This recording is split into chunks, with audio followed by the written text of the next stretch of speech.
നറുനീണ്ടിട്ടിട്ടില്ലേ അതാ സർവത്താണ്. വേണ്ടേ? ഞാനല്ല ആദ്യം സർവത്ത് വെച്ച്.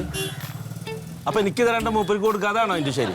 അല്ല എന്നാ ഇയ്യ് കുടിച്ചോ, എന്നിട്ട് ഞാൻ കുടിക്കാം. എനിക്ക് ആരുടെ ഔദാര്യം ഒന്നും വേണ്ട. അത് രാഘവൻ ചെയ്ത് ശരിയായില്ല. എനിക്ക് വേണ്ട അങ്ങടെ സർവത്ത്. അല്ല സുഗത എന്താപ്പത്? ഇങ്ങനെയുണ്ട് ഒരു മനുഷ്യൻ. ഇപ്പൊ ഒരു വർത്താനത്തിലും ഇപ്പൊ നമ്മൾ വല്ലതും പറഞ്ഞോ?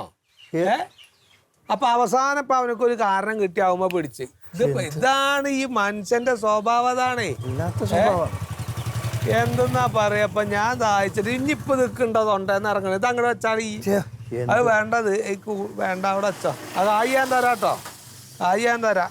അതൊന്നും പ്രശ്നം. ഇനിയിപ്പൊ അതൊക്കെ കുടിച്ചിറങ്ങൂല, അതാ പറഞ്ഞേ. അതിരുകളില്ലാത്ത ആകാശത്തേക്ക് പറക്കുന്ന മാഷേ, വിട്ട വിട്ട വിട്ട അങ്ങയുടെ ഓർമ്മകളിൽ ബദാമരം തളിർക്കും, പൂക്കും, കായ്ക്കും. വിട്ട വിട്ട ഓരോ ഇലയും കരയും കരിയും. വിട്ട മാഷേ വിട്ട ആത്മവിയോഗം ചിതയെരിയുമ്പോഴും. വിട്ട വിട്ട വിട്ട. അല്ല ഉണ്ണി മാഷെ, ഈ ആത്മവിയോഗം എന്നെല്ലാം പറഞ്ഞത് റിട്ടയർമെന്റ് ഫംഗ്ഷൻ അല്ലേ? മാഷെ സിംബോളിക്കലാണ് കാര്യം. എന്ത് സിംബോളിക്? അതെ വിടാന്ന് പറയുന്നത്.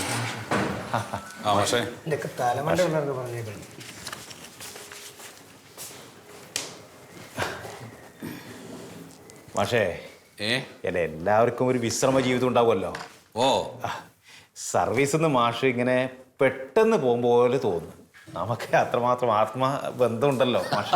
സത്യം മാഷ്, റിട്ടയർമെന്റിന് മുമ്പേ ഉണ്ണി മാഷി ഒരു കവിത എഴുതിയിട്ടുണ്ട് മാഷിക്ക് തരാൻ വേണ്ടി. അതെ, റിട്ടയർമെന്റ് ഇനി ഒരാഴ്ച കൂടി ഉണ്ട്. അതെ, അതിന് മുമ്പേ ഞാൻ ഇവിടുന്ന് പോണോ? മാഷേ മാഷോടൊരു കാര്യം പറയാനുണ്ട്. അതെ, സംസാരിക്കും മാഷേ. സുഗതം മാഷായിട്ട് ഒരു ചെറിയ പ്രശ്നം ഉണ്ടല്ലോ. 1-2 കൊല ഇങ്ങനെ മിണ്ടാതെ നിൽക്കുന്നല്ലേ. ആർക്ക് പ്രശ്നം? എനിക്കൊരു പ്രശ്നമില്ലല്ലോ. അതിപ്പം അത് വീടിന്ന് ഇറങ്ങി പോകുമ്പോ, നമ്മൾ സ്കൂളിൽ നിന്ന് പോകുമ്പോ നമുക്കതൊരു വിഷമായിട്ട് നിൽക്കും മാഷേ. സുഗതം മാഷയുടെ മനസ്സിൽ എന്താണെന്നുള്ളത് എനിക്കറിയില്ല. എന്റെ മനസ്സിൽ ഈ സുഗതം മാഷോട് യാതൊരു തരത്തിലുള്ള വൈരാഗ്യവും ഇല്ല. എന്തോ ഒരു കാരണം ഉണ്ടാവൂലേ? ഉണ്ട്, കാരണമുണ്ട്, എന്തോ ഒരു കാരണമുണ്ട്. ആ കാരണം എന്താന്നുള്ളത് അറിയാൻ വേണ്ടിയിട്ട് തന്നെ ഞാനും നിൽക്കണത്. മാഷേ, ആ കാരണം എന്താണെന്ന് അറിഞ്ഞിട്ട് നമുക്ക് അതൊന്ന് ഒന്നിച്ച് വീടിന്ന് അടിപൊളിയായിട്ട് രസക്കരായിട്ട് ഇന്ന് പിരിയണം സന്തോഷത്തോടെ. സത്യം പറഞ്ഞ എൻ്റെ ഉണ്ണിമാഷേ, ഈ സുഗതം മാഷ് എന്നോട് പിണങ്ങിയിട്ടുണ്ട് എന്നുള്ള കാര്യം ഞാൻ മനസ്സിലാക്കിയത് തന്നെ 1 വർഷം കഴിഞ്ഞിട്ടാ. അത് കോടിയില്ലേ ഉണ്ണിമാഷേ, നീ ക്ലാസ്സിനെ പോട്ടെ.